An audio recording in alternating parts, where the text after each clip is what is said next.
Welcome to bird media. నేను వైష్ణవి.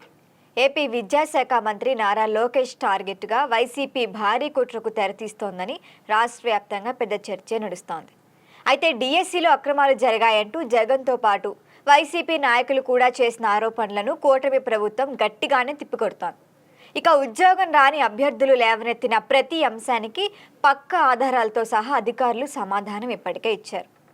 ఇంకా వీటితో పాటు ఉపాధ్యాయుల నియామకంలో ఎక్కడా ఏ తప్పు జరగలేదని కూటమి సర్కారు స్పష్టంగా వివరించింది. మరి అయినప్పటికీ జగన్ సైకో అండుకో మాత్రం డిఎస్సిలో అక్రమాలు జరిగిపోయాయి. మరి అదే అరిగిపోయిన పాత టేప్ రికార్డ్ లాగా రిపీట్ మోడ్లో వినిపిస్తున్నారు. పంచాయతీలకు పండగ డిఎస్సి ప్రక్రియపై సిబిఐతో విచారణ చేయించాలని ఇప్పుడు మరొకసారి ఎక్స్లో పోస్టు ద్వారా జగన్ మళ్లీ డిమాండ్ చేస్తున్నారు. ఆయన మీద ఇప్పటికే డజనుకు పైగా సిబిఐ కేసులున్నాయి. తండ్రి అధికారాన్ని అడ్డం పెట్టుకొని వేల కోట్లు అక్రమంగా సంపాదించారు. అప్పటి కాంగ్రెస్ నాయకులు హైకోర్టులో కేసేయటంతో న్యాయస్థానం కూడా జగన్ మీద సిబిఐ విచారణకు ఆదేశించింది.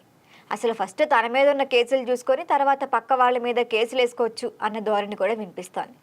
ఆయన మీద కేసులున్నాయి కాబట్టే ఇప్పుడు లోకేష్ని కూడా సిబిఐ కేసులో ఇరికించాల్సిందే, కేసులు పెట్టాల్సిందే అనే కుట్రలో భాగంగానే వైసీపీ ఇప్పుడు ఈ డిఎస్సిపై తప్పుడు ఆరోపణలు చేస్తోంది అన్న వాదన కూడా వినిపిస్తోంది.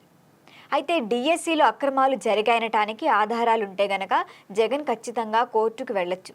అంతేగాని ఇట్లా ప్రెస్ మీట్లు పెట్టి నోటికి ఇష్టం వచ్చినట్లు మాట్లాడేసి ఏది పడితే అది చెప్పేసి అక్రమాలు జరిగిపోయాయి అంటే మాత్రం ఖచ్చితంగా చెల్లదు.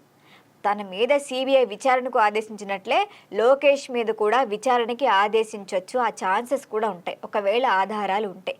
కానీ కోర్టుకు వెళ్తే మాత్రం ఖచ్చితంగా ప్రూఫ్స్ చూపించాలి. అవి ఇప్పుడు మరి జగన్ దగ్గర లేవు కాబట్టే తనకి అనుకూలమైన మీడియాలో ఆయనే ఒక జడ్జి, ఆయనే ఒక కల్ప్రిట్ లాగా మీడియా ట్రయల్స్ నిర్వహించేసి లోకేష్ని దోషిగా చూపించే ప్రయత్నం కూడా చేస్తున్నారు జగన్.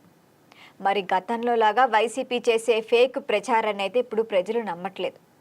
అమ్మో పులి కథలో పెళ్లాడిలాగా వైసీపీ నాయకులే కానీ మళ్ళీ చెప్పిన అబద్ధాలే చెప్పి చూపించిందే చూపిస్తే మాత్రం ఎవ్వరూ నమ్మలేని స్థితికి చేరుకుంది వైసీపీ. మరి ఒకే అబద్ధాన్ని 100 సార్లు కాదు కదా 1,00,000 సార్లు చెప్పినా కూడా జగన్ దాన్ని అబద్ధంలాగానే చూశారు కూడా.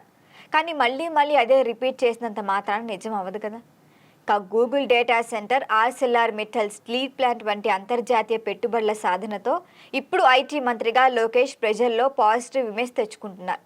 ఆయన ఏం చేసినప్పటికీ ప్రతిదీ మనకి కళ్ళకి కట్టినట్లుగా చూపిస్తోంది కూటమి ప్రభుత్వం.